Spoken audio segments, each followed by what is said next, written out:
Be alien. Be balanced. Be you. Be genuine.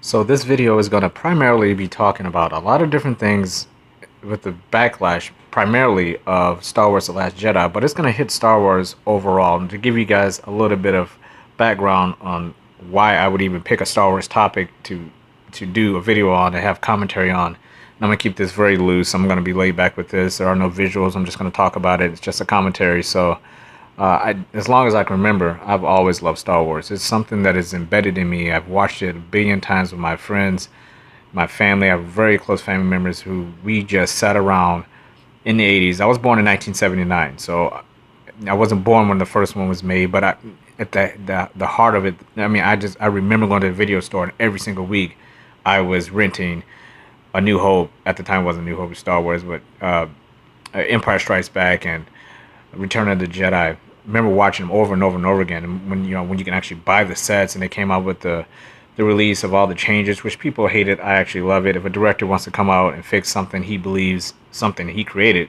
believes could be better, you go ahead and you make those changes. You still, to a certain extent, have some of the original versions. Obviously, those were vaulted, a lot of them, but whatever, right? So Star Wars is embedded in me. I love Star Wars so much that, I mean, I had all the collectibles when I was a kid. I remember, just walking around. One of my favorite pieces of music of all time is the Imperial March. We all know it. Dun dun dun dun dun dun dun dun. Dun. All the John Williams score he's still my favorite composer of film of all time. One of the reasons why is because of Star Wars. Some of the most memorable themes we know culturally worldwide comes from Star Wars. Thank courtesy of John Williams. But one of the things that I loved about Star Wars was it's almost, and they refer to it as a Jedi religion. Some of the stuff that the Jedi, in particular, based their lives on, the mantra, the dedication, the foresight to be able to say, slowing things down and meditating and being one with not only yourself but with all things around you, treating people with compassion and love. Now, also, in the prequel trilogy, they try to stomp on that a little more, saying that the Jedi were not allowed to love, and what is compassion with the definition of the Jedi, things like that. But overall, arcing all the stories together, love is a big thing for Jedi, and I learned a lot about how to treat other people and reading all the books, which are not canon now, the legend books. You just learned a lot about how to deal with different types of people, going to different locations, and believe it or not, Star Wars kind of got me through that. When I was a kid, we bounced around from town to town, and I almost looked at it like bouncing around from planet to planet, right? You go into a planet, you don't know the customs, you don't know this, that, and the other, but there's one constant, and that's how you treat other people and how people perceive you. If you walk up to anybody in any walk of life and you're an asshole, that's what you are. People can spot an asshole. You don't have to speak the same language to see if somebody's been unkind. So, and in all of this, I took in the realization that I, as a person, loved what the Jedi represented. And I loved that they had a darker side to them, and all what the Sith and the dark side users, what they represented. And that there was people in between, the Grey Jedi, who kind of jump the fence. I think as a human being, we all have a little bit of each of those factions in us. For the dark, the middle, the great Jedi, to the light, with which temporary Jedi that are in these films seem to be dealing with more of the great Jedi, the neutral. Kylo Ren in the Force Awakens, the Last Jedi, he's very conflicted. Rey's very conflicted. Luke's very conflicted. So it's even going back to Return of the Jedi. Darth Vader, he's always been very conflicted. Qui-Gon Jinn in The Phantom Menace, if you read some of the legend stuff, he was very conflicted. Count Dooku was a great Jedi for a while. So you have a lot of that in there. That balance is what's more important. And as with my channel, be alien, be balanced. One of the things that I take from that is some of the stuff that you take from Star Wars, which is balance. I have a yin-yang tattoo right over my heart because balance is that important to me. Speaking of tattoos, I also have a Star Wars themed line tattoo theme on my left leg, and I have Jedi tattooed on my right bicep. Jedi has been my nickname for a long time. A loose nickname. That's what people just because I was so into Jedi that people was like, "Hey, there's a little Jedi," you know. So I ended up tattooing the word Jedi. So yeah, I am a major fanboy. So of course I'm a little biased to this. I can completely understand why 9 out of 10 people, if you go to the right place, would hate all of these movies, let alone The Last Jedi, which has had a major backlash worldwide. As people just divided or just like crazy about this, and there seem to be people who, on their second and third viewing, end up loving the movie even more or hating the movie worse when they were coming out of the gate saying that they loved it. So this is a very unique film, and for me, it's an exciting time for Star Wars because we're not just sitting here saying, "Oh yeah, well, The Force Awakens was great, but it was a rehash of Episode 4." That's great. I love The Force Awakens, but there were a lot of beats in there where it was very typical Star Wars. And my favorite Star Wars film is Empire Strikes Back. And if you watched A New Hope at the time, Episode 4 going to Episode 5, walking out and just seeing the rebels get their shit kicked out of them, and that cliffhanger of Luke sitting there, just having a new arm attached and Han's gone and the rebels just got the shit kicked out of them. I mean, that was like, wow. That is a powerful story. And I believe The Last Jedi hit on a lot of those beats. Now, this is not a review for The Last Jedi. What this is about, now that I just kind of set up my love for Star Wars and where it's come from, now we can get into where it starts to branch out to this modern day takeover of people who, this isn't Star Wars back in the 1970s where you kind of had the Star Wars fans and it was a worldwide phenomenon. We've had time now to have prequels in there. We've had TV shows with the Clone Wars. We have Rebels. We have also video games that contribute. The Legends books are still out there. So people, even though they're not canon, people still taking those Legends books and saying, my God, what if Luke Skywalker did that in the movie? And you don't get that in the movie, and now they're disappointed. There's even people's, because now we know that if it's not films, there was like a splice around The Force Awakens. Everything after that, film-wise, even if it's the Clone Wars or if it's, doing all that period, all those TV shows and the Clone Wars, Rebels, all that is considered canon now. Thrawn being one of the characters that we see now that was in the Legends books that has been put in new capacity inside of what is now canon. So they can pick and pull what they want from Legends and put it in canon. So that's an exciting time. We never thought that we would see Thrawn in any capacity in films or animation or anything like that. And we have them, so that's a good time. But now we're getting to the point where now that Disney has taken over Lucasfilm and we have Kathleen Kennedy overseeing it, a lot of people have been disappointed in the way these Star Wars films, The Force Awakens and Last Jedi, have been orchestrated by Kathleen Kennedy, Pablo Hidalgo, who, if you don't know these people, look them up. I'm going to try to stick to just the basics here. And where they're going with this. Now, we know that J.J. Abrams helmed The Force Awakens, put into place a lot of the stuff that happens and carries over to Rian Johnson's Last Jedi. One of the things you got to understand is, now, I will also add in now that I am a film student, so I appreciate all different types of works of art when it comes to film. Obviously, The Force Awakens and Last Jedi are two different movies, but if you watch them together, it's still Star Wars. So I'm primarily a writer. I'm a screenplay writer. I write books, and I love editing. Directing film is great, but I would much rather write a film than direct it. I'd much rather produce a film than direct it, to be honest with you. So what's great about this movie, The Last Jedi, is that it carries on the tradition somewhat of what Star Trek did. Now, people forget about this. Back, Star Trek, when it first came out, having, all different types of races, including the alien with pointy ears, Spock. But you had, African Americans in it. You had people from Europe. You had people from all over the place, all on the same bridge. You had a Japanese guy there. You had Uhura, which had a very unique, almost non-traditional, her name wasn't Jane or, it's Uhura. Like, what the hell is this? So you had a guy from Scotland on there. You had all different types of people on there. Star Wars, when it first came out, and I don't think people realize this, how many women was in the original Star Wars film? Go back and count. I mean, now you talking about main characters, you're talking about Leia. She was your main character. And when you go in Empire Strikes Back, how many female characters were in that? How many black characters in that? There were no. I mean, you want to talk about major characters? Lando Calrissian was played by Billy Dee Williams. That's the first time we really had a. I remember when I was a kid seeing that dude. He was like one of the greatest heroes to me. Till this day, he still makes me happy every time I see him in Empire Strikes Back because we were so proud of him as an African American community to have someone who was almost as equal to Han Solo. Not only that, in Return of the Jedi, he blows up the damn Death Star.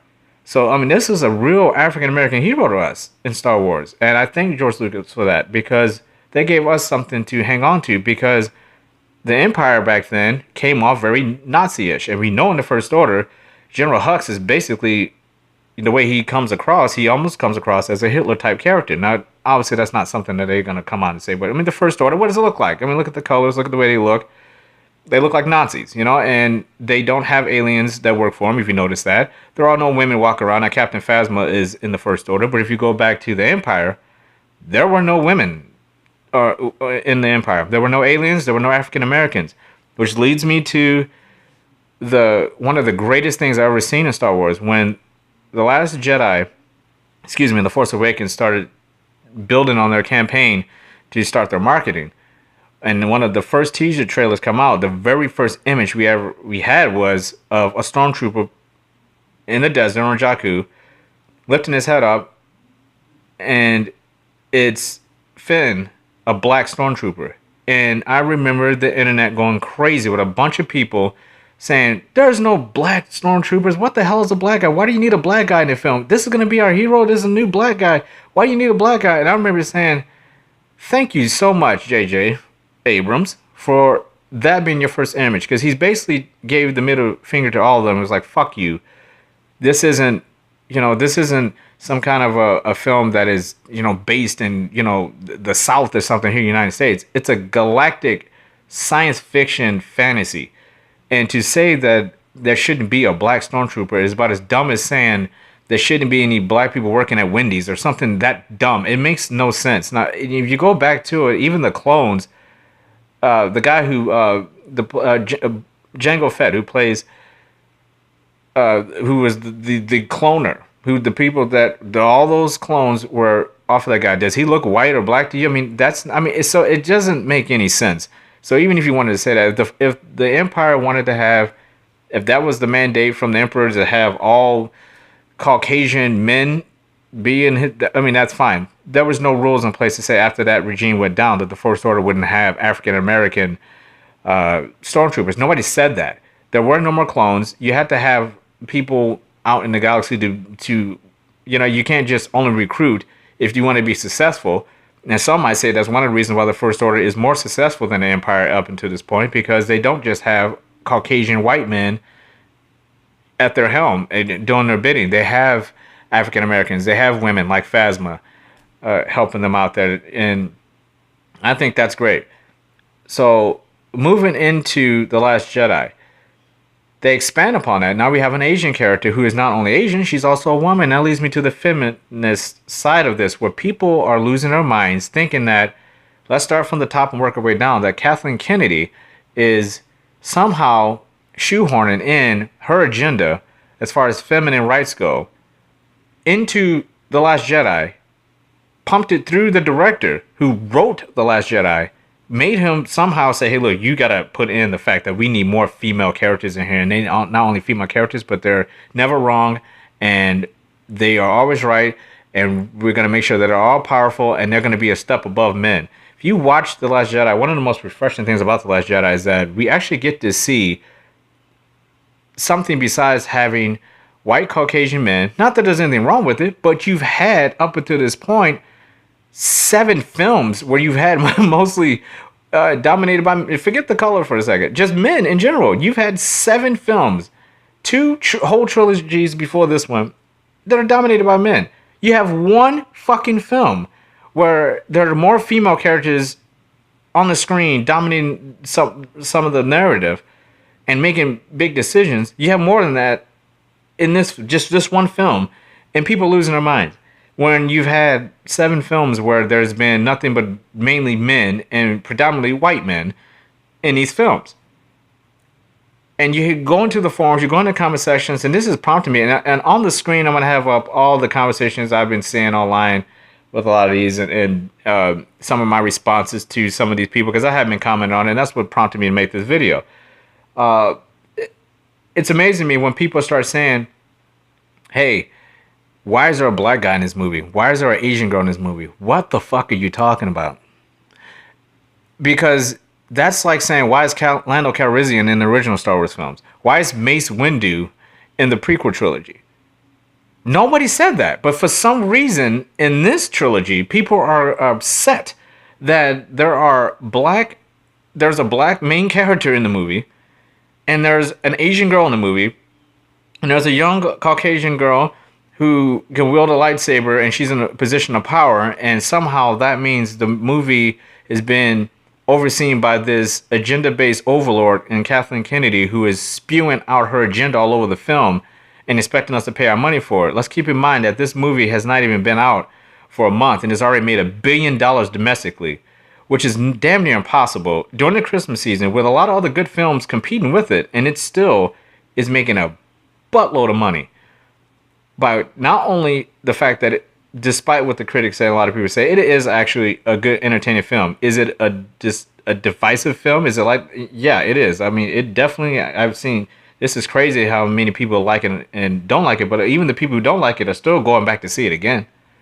A lot of them are going back to see it again, and the numbers reflecting that count. It's not even worldwide yet with a full worldwide release. It's already made $1 billion.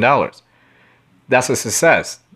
So, I mean, there's really no downside to it. And I think one of the reasons why it is a success is because, yeah, I can take my wife to the movie and she can enjoy the fact that she get to see women in power doing their thing. And you even got these sexist people out here saying, you know, that Poe Dameron in The Last Jedi had a problem with Holdo in the movie because she was a woman. And she wasn't what he expected. He was expecting a man, and now he's, you know, he was already under the control of a woman in Leia, and then he thought he was going to be, you know, commanding the resistance after Leia went down, and here comes Holdo, another woman, and that upset him. I mean, let's keep in mind, you know how dumb that sounds, because he obviously is very fond of Leia, who is a woman, and he had no problem with that, but he would have a problem with Holdo. I mean, his problem with Holdo was her mission. And by the way, no, she didn't have to tell him. Spoilers, by the way, in this thing. I'll put it in the title. The content, there are some spoilers in this. So if you want to hear any more spoilers, you haven't seen the movie, I would think you would have seen it by now. But if you haven't, spoilers ahead. Holdo didn't have to tell Poe Dameron a damn thing. And I think a lot of people took that as, well, she's a woman. Why is she treating him like he's a piece of little shit by not telling him the information? He had been demoted, and he had been considered reckless. He set in command the demise of a whole bombing unit. At that point, Holdo had really nothing to say to him. He was a nobody to her. This wasn't Leia talking to Poe. This was Holdo talking to Poe. And Poe, up until that point with her, had no reason to be told anything other than what she told everybody else on the crew on the flight deck. She said, get to your stations. He should have done the same thing. So let's just put it in perspective. It's a film. I think having Rose and Finn, you know, an Asian woman and a black male, two young people, it's a representative, it's a mirror of what the world's like. A lot of different cultures coming into play together, working together to complete a common goal in the common entrance of every person. It doesn't matter what the color is like. And I love that about this movie, was that they did do that. They did put Rey in a position where she's going up against another man, and she's just as powerful as he is. Is he more powerful? Of course he is. But, you know, hey, for the most part, it's refreshing. There aren't two men fighting each other and it's just some boring thing. It adds another dimension to it when you have a powerful woman rightfully be able to stand up against another man who is equal to her. And if nobody believes that in the movie, Snoke says it. You know, the darkness is there and the light to meet it. When you meet, that means you are together. You're equal. So it's refreshing. It's just simply refreshing. It's one of the things I loved about the movie. And, you know, it's so ridiculous to me that people are complaining about Rey's powers, that she trained in combat all the time. So there was no problem with that. I mean, she was born on Jakku. She could wield a lightsaber, no problem. She's Rey. I mean, she is somebody who has an incredible amount of power in her. But I think a lot of people who talk about this are just a little bit narrow-minded when you think deeper into why they're thinking that. They're only thinking that, a lot of them, because she's a woman. If it was a guy, I don't think they would question it. Nobody questioned the fact that Finn, even though he's an African American, a black man, nobody questioned the Force Awakens why he was able to wield a lightsaber against Kylo Ren and hang in there for a little bit. Even though Kylo Ren was hurt, granted, he still went up against one of the most powerful dark side users the galaxy's ever seen, and he was able to hold his own there for a moment before he got taken down. Nobody talks about that. Maz Kanata hands Finn the lightsaber and he uses it. I mean, is he great at it? No, but he used it, so it's not inconceivable that Rey could pick up a lightsaber and use it. And she did get some training in on Octu. She did on the island practice. It's not like, so she can obviously, and the Force thing, and who says that you have to be trained for thousands of years on the Force to be able to use the Force? Luke Skywalker had barely any training at all in The Empire Strikes Back, and the first things you see him do in The Empire Strikes Back is use the Force to get his lightsaber out of the snow when he's going against the snow creature. So that's not a prerequisite to say you have to be trained for a certain amount of years before you're able to use certain basic Force skills. Nobody says that. I think the bigger issue is that a lot of people out there have a problem with the fact that a woman's doing it. Because they didn't have a problem with Luke did it. They didn't have a problem with when Anakin was able to do it when he was on Tatooine, the best pod racer of all time. The kid was 9 or 10 years old. Nobody had a problem with that, but they have a problem with a grown woman using basic Force skills that Luke used, and at the exact same age, I had no problem doing it. I just think there has to be an underlying issue with that, and I think nobody even says anything about Phasma. I mean, they're like, it's just because I guess she's more man-like. So, I mean, there's certain aspects about Phasma. You could say the same thing if you want to be sexist. There's things you could pick out about her that would be fair or not fair, depending on your point of view. So, I don't know if that's added into the debate of it as much as I think overall, as far as people who don't like the film. My biggest issue is that when I get told in the comment sections, you should just be happy with your black guy, and shut up, and the same with the women. You see people make women try to defend their characters. And these are very important characters. There's a lot of Asian women out there who are very happy to see Rose on camera. This is not some little, small straight to DVD movie. This is Star Wars. It's affecting a lot of people worldwide of all ages.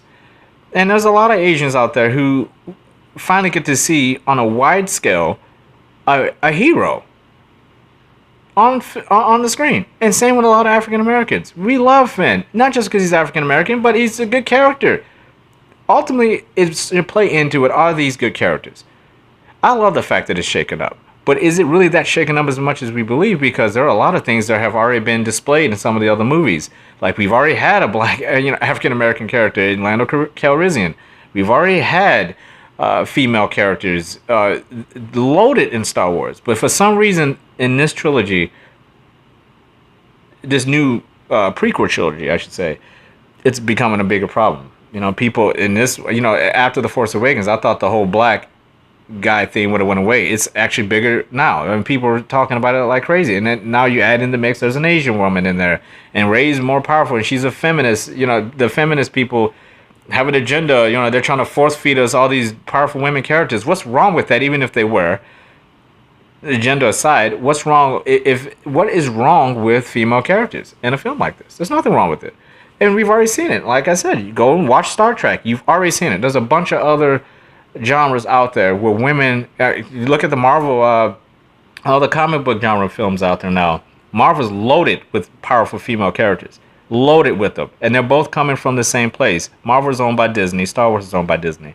Loaded with powerful female characters. Not anybody saying anything about that. We have a Black Panther movie coming out.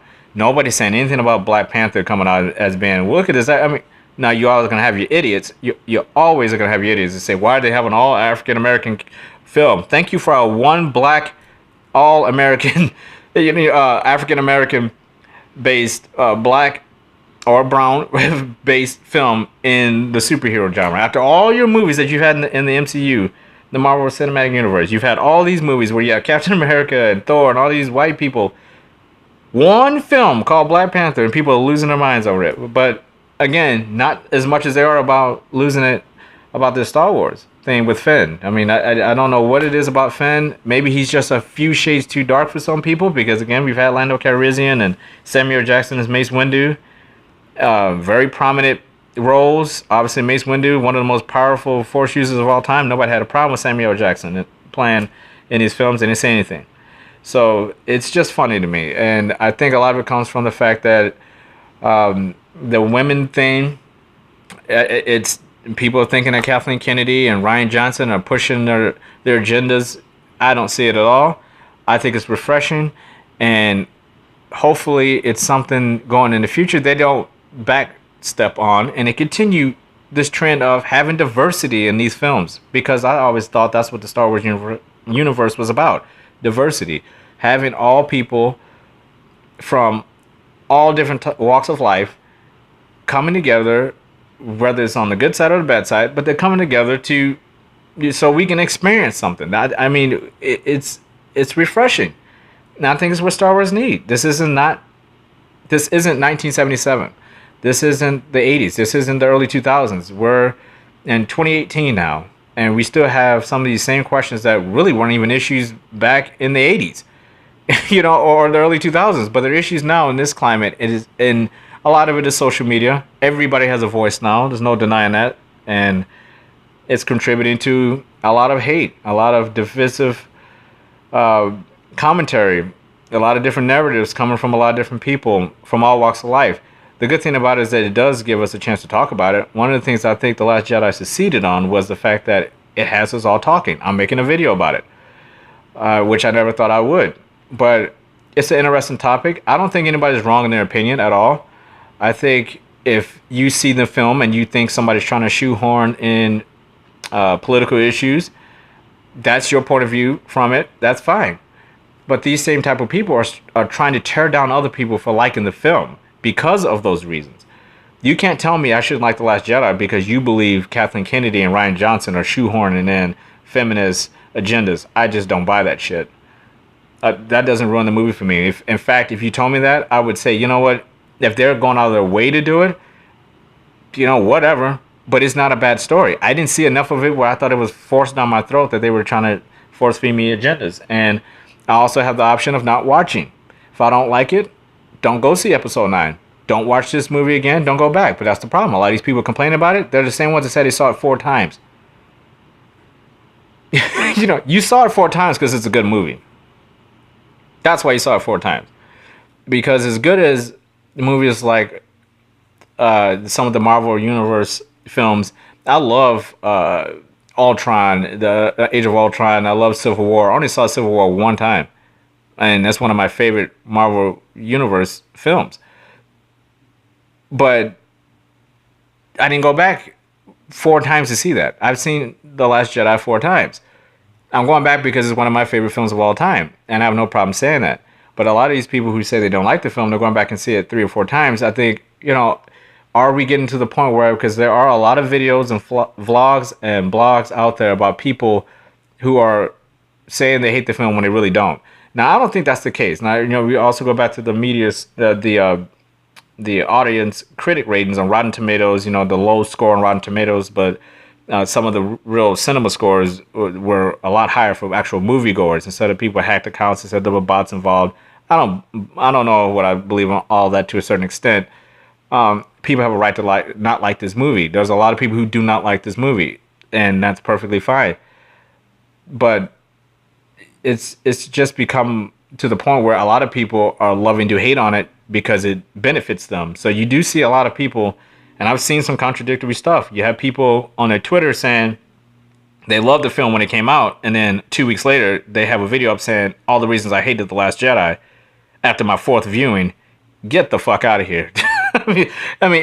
Trust me, I would get more views on this one right now if I said I fucking hate Star Wars because I don't like black people in it and I hated the Asian girl. This video would be, but I like the film, so nobody's gonna say anything. But the racial tones of it, I don't buy it. When you watch The Last Jedi, I don't see it saying to myself, oh my goodness, I love the way. Finn's not even in it as much as he is in The Force Awakens. Finn's not in The Last Jedi as much as he is in The Force Awakens. In fact, all these stories were really started by his actions of defecting as a stormtrooper. So he's one of the most important characters in this new trilogy. And he's not in the movie as much. But I love this storyline with Rose. Star Wars is a nice diversity of, especially when it comes to an ensemble. It was just so refreshing to see that in Star Wars, to see, you know, an African American character. Well, he's not African American, he's British, so a black character and an Asian character on a mission together, and having some undertones of, you know, of maybe, if you want to go politically based stuff, you know, animal cruelty and stuff like that, and slavery, things like that, were topics in this film on Canto Bight when they go to the Casino Planet. So if you want to say that sucked, that's fine. It's probably my least part of the movie. I mean, there were some things about it I didn't like. This isn't a review. Again, this is not a review. So, but I like the fact that they were a pair, and they were, you know, visually, it's a reflection of society worldwide, that it doesn't matter anymore if you're white or black or wherever. And if you see that as a problem when you're watching the movie, that says much more about you than it does about the filmmakers.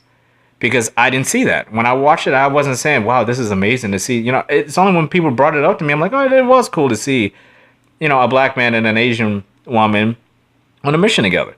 You know, and be prominent characters in a Star Wars film that affects the film overall. I thought that was cool. I didn't think about it when I was watching it. Didn't mean it. I mean, to me, it's representative of who we are. I mean, I don't care. I'm not racist. I have a German wife. You know, my son's biracial, so I'm not racist at all. My life is reflected by love for Star Wars, diversity. So, that being said, again, to wrap this all up, my wife, who is very big on feminine rights and knowing, you know, the people who are forcing their agenda and who isn't, she didn't bring it up at all. She didn't walk out being like, hey, I thought there were some sexist undertones in there, or not enough. Or, you know, it wasn't even a topic. We were talking about the story. So I think this goes back to individuals.